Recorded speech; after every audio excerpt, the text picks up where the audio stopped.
ঢাকাস্থ মিরপুর বরিশালের ভোলাবাসীর পক্ষ থেকে 5 দফা দাবি আদায়ের লক্ষ্যে মানববন্ধন ও বিক্ষোভ মিছিল অনুষ্ঠিত হয়েছে। মঙ্গলবার সকালে মিরপুরের 10 নম্বর রোকেয়া সরণি রোডে এই বিক্ষোভ মিছিল অনুষ্ঠিত হয়। এতে ঢাকার বীরপুরে বসবাসরত চাকুরিজীবী, কর্মজীবী, পেশাজীবী ও ভোলার সাধারণ জনগণ অংশগ্রহণ করেন। বক্তব্যে বক্তারা বলেন, ভোলাবাসীদের প্রাণীর দাবি ভোলা বরিশাল সেতু নির্মাণ, ভোলাতে মেডিকেল কলেজ ও হাসপাতাল নির্মাণ, ভোলার গ্যাস ভোলার প্রতিটি ঘরে ঘরে দেওয়ার দাবি সহ আরও অনেক দাবি করেন বক্তারা।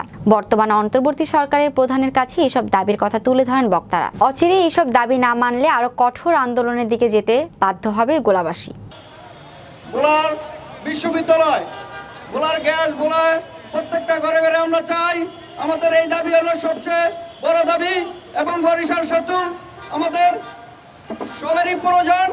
এই সেতুর জন্য আমরা আন্দোলনে নামছি, প্রয়োজনে আরো কঠোর আন্দোলনে যাব যদি আমাদের যৌক্তিক আন্দোলন। বাপেক্সের হিসাব অনুযায়ী ভোলাতে প্রায় 7 TCF গ্যাস মজুদ রয়েছে, যার বর্তমান বাজার মূল্য 20 লক্ষ কোটি টাকা।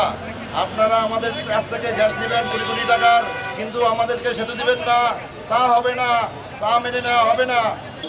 আমার প্রাণের দাবি, ভোলার মানুষের দাবি, 20 লক্ষ মানুষের প্রাণের দাবি।